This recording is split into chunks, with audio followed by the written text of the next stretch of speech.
As we begin today, I'd like to acknowledge the traditional owners of the land, the Bidjigal Gadigal people of the Eora Nation, and pay my respect to elders past, present and future. I'd like to acknowledge that sovereignty was never ceded and that their traditions and cultures live on today. Hi and welcome. My name is Patrick Goulding. I'm a direct man from the Blue Mountains and a solicitor with Terry Janke and Company. I've been here for 18 months now and was admitted in May last year.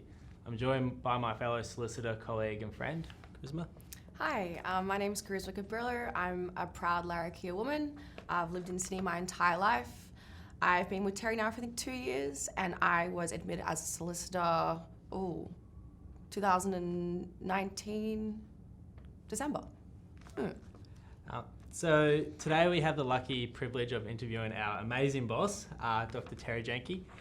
Dr. Janke is an international authority on Indigenous cultural and intellectual property law, the owner and solicitor director of the firm Terry Janke and Company, a business you started in 2000. In 2011, you were the NAIDOC Person of the Year. 2012, the Attorney General's Indigenous Lawyer of the Year. 2013, Australian Financial Review's Women of Influence. In 2019, you won the Women in Law Community Lawyer of the Year, and also the My Business Indigenous Lawyer of the Year as well. You have a PhD from the Australian National University and are currently on the board of the National Gallery of Australia. Terry, can you tell us a bit more about yourself and where your mob are from? Thank you for that nice introduction, Patrick. Yes, as you said, I am an Indigenous lawyer. I am Wuddathi and Meriam, so I have heritage from Eastern Cape York and the Torres Strait. I was born in Cairns, and then my family moved to Canberra in the 70s, and then late 70s, 80s, and then I moved to Sydney to do university. And I've lived in Sydney on Bidjigal country for about 30 years now. So as we know, and as everyone knows, you are a graduate for UNSW, and last year you were awarded the UNSW Social Impact and Service Alumni Award. You also completed your PhD, thank you for that, Pat. Now, can you tell us about your journey into UNSW and any challenges you faced along the way? Yes, UNSW has been a great university. I loved winning that award. It was amazing because it really impacted my life having that opportunity to study there. But when I started many years ago, there was no Nurut Gilly. There was an Aboriginal Student Centre that was just starting, but I certainly left high school not knowing what I wanted to do as a career. I did know that social justice and something to improve Indigenous lifestyles, I was really passionate about that. And at the time, there was the commission into black deaths in custody. Land rights was fairly strong. I really wanted to work in that area. I didn't really know what a lawyer did. I followed my sister to university. She'd already started at UNSW Law School. And there weren't many of the Indigenous lawyers going through at the time. Not straight from school. There were amazing leaders like Bob Belair and Pat O'Shane and Paul Coe who had graduated, and they were all the firsts who went on to do amazing things. But we were the young ones going through, and I really found it difficult to find what I would do in terms of, for a start, I always thought that the other people were smarter than me. You'd be sitting in class going please don't ask me that question. You're laughing, you got the feeling. And I lived with two other people a bit away from uni, so I was always a bit late for class. Do not give me 9 o'clock classes. And I might have to sit up the front, and that was a worry because then you won't get asked the questions. So hence I found it difficult to even get used to all of the reading. And then I didn't have the networks and the friendships that a lot of the people had. They knew each other because they all went to schools. A lot of them went to private schools and they had those networks. They might have had family members who worked in the legal profession. I didn't have that. And it just got increasingly hard to keep that up. Plus, I also had to support myself, like financially, through the law school. Yes, I did get ab study, but to live in Sydney, it was really expensive. I had to rent somewhere. So I used to work nights and in restaurants, and that really cut into the study time, and then obviously I went out afterwards, and that just made it really difficult. But the biggest difference, I guess, and the biggest impact for me was at the time I was going through uni, I felt that the laws were compromising what I wanted to do in terms of, work on social justice. And I remember being in the property law class, and there was this big, thick, blue covered book that was teaching us about the doctrine of terra nullius. And you read the cases, and it's like Milgram and Nabelco. It's pretty much saying the doctrine of terra nullius is alive and well. And it sort of gave me that moment of thinking, well, what can I do against this? Is the law the right career path? Because it's been pretty impactful on Indigenous people in terms of rights to land, but also if you look at the criminal injustice system. So it did cause me to have this, what am I doing moment. And there was a point where I did a summer clerkship, and I was going into court with the lawyers, and I was mistaken for a defendant in like this drug case, and I thought I was looking really deadly in a suit, and then they mistook me as a defendant, because at that time we didn't have many judges or magistrates. But I left, and I really did think I wasn't going to go back. Why did you take this break, and sort of what made you return? What gave you that passion to come back? And well, the break was really that point. I was very young, so I'd left, when I was about 21, and not knowing what to do. So the break was a little bit about being young and in a big city and unorganised, but it was also about what am I doing? What is my purpose in life? And particularly as a lawyer, and a black lawyer that had the value set that I did and wanting to make a difference. And I still really did not know what that looked like. So I spent a lot of time trying to work that out, which you don't know you're doing at the time, obviously. But, I did end up getting a job at the Australia Council for the Arts, and it was really just by fluke. I had applied to a notice that was on the wall at the old Commonwealth Employment Service, and it was the pathway to finding out about copyright law and the needs of Aboriginal and Torres Strait Islander people to really have intellectual property laws work for them. And I got a job as a secretary for the director of the Aboriginal Arts Board. Her name was Leslie Fogarty, and she really championed me in the position, and I worked well with her. She promoted me, so I became a manager, and I was doing a lot of policy. But I was also being exposed to this community of Aboriginal and Torres Strait Islander people, artists, creators, and dance companies, drama, theatre companies that were really developing and getting the attention of the world. First exhibitions overseas for visual artists, Aboriginal writers writing books. And that was unique because our stories were always being told about us. And then, Bangarra Dance Theatre setting up. And it was also against that backdrop that you were seeing rip-offs of Aboriginal art to define Australian identity or commemorate Australian themes in tourism, for example. You'd see rip-offs of Aboriginal art on tea towels, T-shirts, on carpets. So that was then I became, that was a moment when I thought, well, that's in a whole area of law I never even knew about or considered as a career. So I remember watching some speakers from the Australian Copyright Council talk about it, and I really got the message that this could be an area that I could work in. in the year 2000, you started your firm, Terry Jenke and Company, and I first heard about the firm probably early on in my degree, about 5 years ago, when I actually won a copy of your book at a Career Trackers event, The Butterfly Song. And my mum read the book last year for Christmas, and she absolutely loved it as well. And I remember talking to you about this as well. And being an accomplished author, a business owner, What are some of the proudest moments of the past 20 years in your firm, and what do you hope to achieve in the next 20 years? Oh, thanks. I remember you won the competition that I had at the Career Trackers event, which was cool. It's amazing that it's 20 years. It's gone so fast. I guess the proudest moment was opening the door to my own firm and having, Terry Janke and Company established. I still find that amazing. But the 20 years, I've been able to work with artists, creators, business people to empower them in their goals. I worked in the 90s on a case about carpets, which set precedent in copyright law for Aboriginal artists whose works had been reproduced on carpets.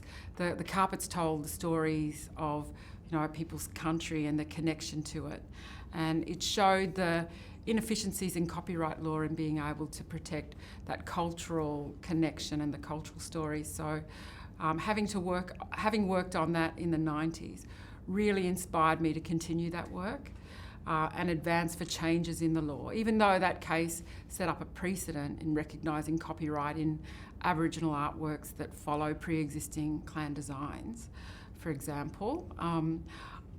There was still a lot of work to be done. So I'm really proud of the work that we've done with the World Intellectual Property Organisation and other countries, and building models and the advocacy work we do for recognition of Indigenous cultural and intellectual property. The True Tracks protocols that you both teach now, and you can see that it's been used so much in Australia in the arts, in film, and business communities, universities are using it, and government departments. I love that set a structure that gives people a framework to recognise Indigenous cultural and intellectual property. For so long I had been trying to, reflect on these issues, but ask for legal change, and I'd felt really disempowered because it was never a priority, and that's not just in Australia but in the world. So being able to use that legal knowledge, contracts and protocols to deliver some type of resolution was something I'm very proud of. I'm also really proud of working for artists and helping them build foundations in their community that bring economic prosperity, yes, but also strong cultural maintenance and practice. So the artwork behind me, Rini Kulicha, she's an artist from the Murrujulu community. I love her work. I particularly love this work. But I met her in the early 2000s when she came in to be my client.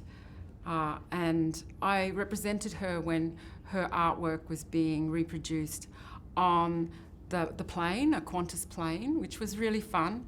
I love that we've kept connections over those 20 years, and I've seen her grow into a senior woman of quite strong cultural standing, and she speaks and gives voice to the younger women in her community now, and I love that. So she's connected through art, but also the work that she does on boards, managing land and community. I love that work. But I've also worked for artists like Bibi Barber and her work that was copied by the Polish Hotel, and also Bundak Marika's work, another one. I like so much of the work. I could talk. I love this because we have such a diverse work area. Like, we can move from art and then we move to natural resource management. So the developments that we're doing with helping rangers be able to care for country, but their knowledge being integrated into environmental management systems, and the protection of traditional knowledge through when outsiders come in and use it either for research, but it might end up as new medicines, innovation things. I really love that we've worked in that space. And I love that the firm does a lot of this.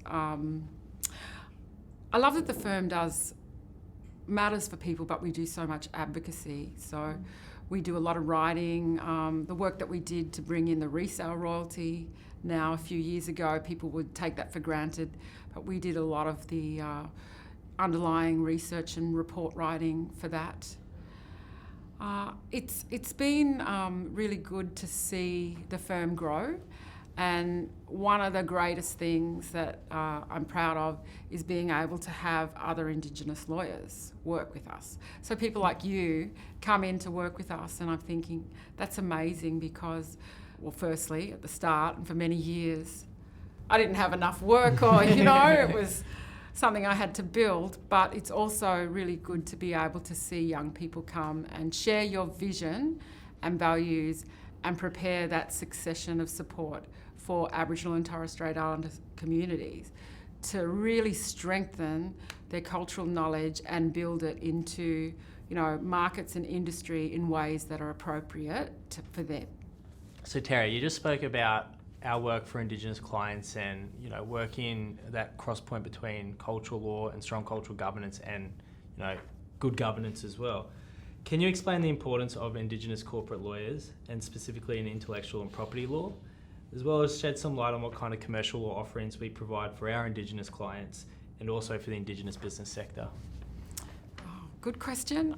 I think it's really important that we have Indigenous corporate lawyers to move into all areas of business that can then support Indigenous businesses grow, because we have the Indigenous business space is the largest growing business sector in the Australian economy, and that's off the back of Indigenous procurement policies. You see Supply Nation and just opportunities of where Indigenous people are going, and that's large Indigenous organisations now, many owning lots of land and also looking for opportunities to use their knowledge in ways that are economically beneficial to them. And so we need Indigenous corporate lawyers to work in tax, you know, buying businesses. Intellectual property obviously is the area we focus in, and it's about letting people know what they have, protecting it from trademarks to trade secrets, but also contracts is the lifeblood of businesses, and servicing agreements, employment, all of that comes up. And the ability of Indigenous corporate lawyers to shape that space and bring their own value set to the advice that they give is really important. Awesome, thank you. Our next question is, well, first off, Pat and I are two of approximately 1,000 Career Tracker alumni, and many of them practice in different law settings. So for example, you've got students who now work in larger law firms, boutique firms, even some in the in-house of corporations, and even some in local Aboriginal communities. So what do you feel are the attributes of excellence that all lawyers should aspire to have, regardless of the path they have chosen? Wow. Yes, well, there's so much there. Regardless of where you are, you've got to have skills that are those interpersonal skills. Like you can learn about an area of law and specialise and get good at it, but you must have this ability to be reflective and listen and communicate. And that way you can understand what the client wants, because you can spend all your time getting high marks and being good in an area, but if you can't deliver advice that the client wants and understand their needs and deliver in a holistic way, I think that it's you're missing the point. The deeper advice, that holistic advice, is what the clients are looking for. But that requires reflective capability of a person, and also always sharpening the saw or looking at your skills. And then the other thing is being really aware of your own value sets and ethics and how you make decisions, because we make decisions, so many every day. You have to build your muscle on that, but be aware of how you make them and stay true to your value set, and don't let there be any sort of values creep to where you feel centred and strong in your own identity and sense of purpose. Awesome. Can you talk about how important it is for like-minded Indigenous professionals to be connected? Perhaps you can shed some light on your own examples of relationships you've built with Indigenous or even non-Indigenous professionals whilst at university or even early in your career that you still have today. Yes, I'm still in contact with a lot of the students, the Indigenous and non-Indigenous students who I went to university with.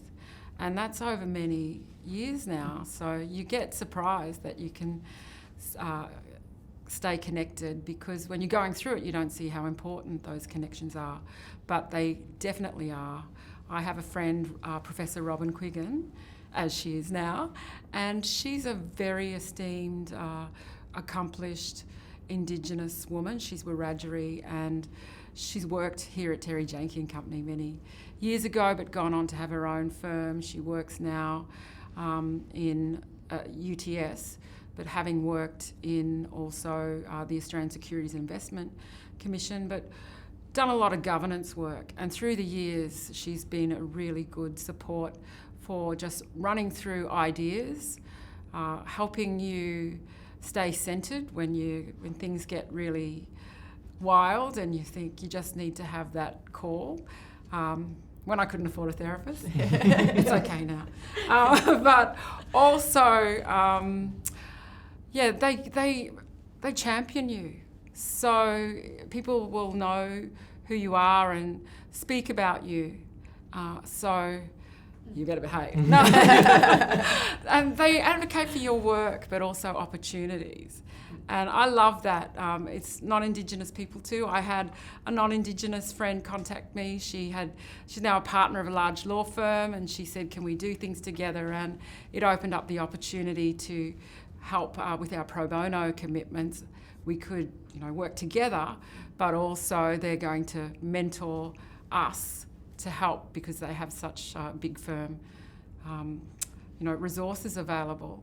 But I really think that, the Indigenous networks, I think the Career Trackers one is so much, you said 1,000, and that is where you make your mark in being able to build and draw on that collective, because when one of us goes through things, we are shining a light to the pathway, but we're also, if we have any challenges, we should be calling back to the people and saying, hey, this is my experience, you can do better. And I also think we're building that pipeline that of experience that we can pass on to the next generation. If there's my generation, your generation, and the generation to come, we're all just standing on each other's shoulders and getting really strong. I want to go to an issue that came up last year around the ownership of the Aboriginal flag, and we see it received a lot of attention in the media, and it's a really interesting point in terms of balancing cultural rights, cultural responsibilities, but also with legal issues and this real interface between the two. Could you maybe shed some light on, I suppose, the issues that arose and where it stands legally and culturally on the ownership of the flag? Sure. The Aboriginal flag is a copyright work. It's an artistic work that's protected under the Australian copyright law, and it doesn't require registration. Copyright protects works as soon as they're created. And the flag was created in the 1970s by Harold Thomas, a literature man, and he created the flag to basically be the champion flag for Aboriginal rights, land rights, to sovereignty rights. And it was the flag that was marched through the streets by those 1970 Indigenous activists and trailblazers that were really fighting for Indigenous people's rights. And it became very popular. Aboriginal people identify with it. When it became admitted as an Australian flag in the 1990s, Harold Thomas took action to sort out the copyright issue, and the federal court really backed that he was a copyright owner, which is consistent with the general law. And so we have this interesting situation where we have a man who owns copyright, which will last for 70 years. after he passes away. And we have this argument coming up about user rights. What are the rights of Indigenous people to use it? Because now that it is an Australian flag, it's being used by football teams, companies. Everybody wants to use it, but technically their use requires permission from the copyright owner. And Mr. Thomas has given those exclusive rights to a company that has been challenged in terms of its ethics. WAM Clothing now, previously Barubi, had been the subject of consumer law proceedings where it was found to be infringing misleading and deceptive laws. And when they then slapped letters of demand against Indigenous companies and others, it was taken to be quite inappropriate because of it, and the whole issue of controlling copyright came up. And should one man own copyright? What are the rights of the group? And hence the call by some very prominent people that the copyright in the flag be compulsorily acquired by the government. And I don't really support that. I think it is against Indigenous cultural and intellectual property rights that people have fought so long to have, copyright laws recognised by Indigenous people. The fact that Mr. Thomas is a stolen generation man makes no difference. I think that it's strong that he should keep it, and we shouldn't take anything more from him. I do know that the government is in negotiations about the acquisition, but it stands also that there are licences given to the flag maker and WAM for clothing and other things. So it is quite complex, but it's really about making a deal. Let's hope it can be done. But I also think there's integrity issues. People should really recognise Mr. Thomas for his contribution in creating the flag. Yes, Aboriginal people did contribute by taking it up and using it. And we need to find that balance of rights, but the integrity of the flag needs to be consistently maintained. If it does become owned by government, I think it should be a trust or some sort of entity that's on a pathway to Indigenous people owning it and speaking for it and guarding the integrity. It's really important to remember the story of the flag, and that balance must be struck, and I'm really hoping that there be a deal that's struck. Yeah. Thank you for sharing that. To wrap up our conversation today, back in 2016, you presented at the Career Trackers Leadership Development Institute as a keynote, and you had 10 tips for being your best. I would like to give you the opportunity to add, refine, or comment on, what are those you feel are most important today, as they were back then as well. So we've got work hard, nothing worth having comes easy. Find your heart, believe, which is something we often hear at the firm and I really resonate with. Dance like no one's watching. Don't take anything personally. Build your team. Never give up. Learn from your mistakes. Sharpen your saw, and give back and share the journey. Oh, that was cool. I remember those. I had so much fun delivering it in person to the Career Trackers. I can't believe it's 4 years ago. Yeah, I think they're all really still relevant. Obviously, in COVID times, one that really strikes in my heart is that never give up. Young people finishing university might feel like, the world's changed. What am I going to do? There's less jobs. Well, it's going to cause us to be more innovative, but never give up is really a strong one that people need to keep in mind, and just keep going strong. Yeah. Isn't that my new mantra? I think I say that a lot. I just say, keep going strong, because there are going to be highs and lows, and the lows are where you learn. So learn from your mistakes is strong. Always see it as a opportunity, and I always link it to look. If I can get through, imagine what our ancestors went through. My parents, my grandparents, and together, if we never give up, there's that collective strength. So definitely that one. The other one I think is missing is love yourself, because we can spend so much time working hard and setting goals, and it's a very competitive world out there. And social media, everyone's under the microscope and so afraid to make mistakes, which can really make people feel alone and really self-doubt. And you need to take that time for your own mental health. It's highlighted through COVID times, but through all times, people need to remember why they're here, remember that they're human, and just take time to centre and just know that you are enough. Yeah, thank you for sharing that with us, Terry. I've been working here for 18 months now, and just your positivity, keep going strong, always resonates really strongly with myself. And last year when I was admitted as a lawyer, even though we're all separated in COVID, we're all able to Zoom in and spend that with our families and all really share what it means to us. And I just want to say thank you for blazing the trail for us all here, and just your positivity and being such a beautiful person to work with and for. So thank you. Yeah. Well, thank you. You're so nice to work with too. Yes, going off what Pat said, amazing boss, Terry. Thank you for everything that you do, and keep going strong. Again, it does resonate, I think, with all of us now. And we also, I think, want to also say, thank you for Career Trackers for having us and giving us the opportunity to be here today and share our insights from Terry Jenky and Company.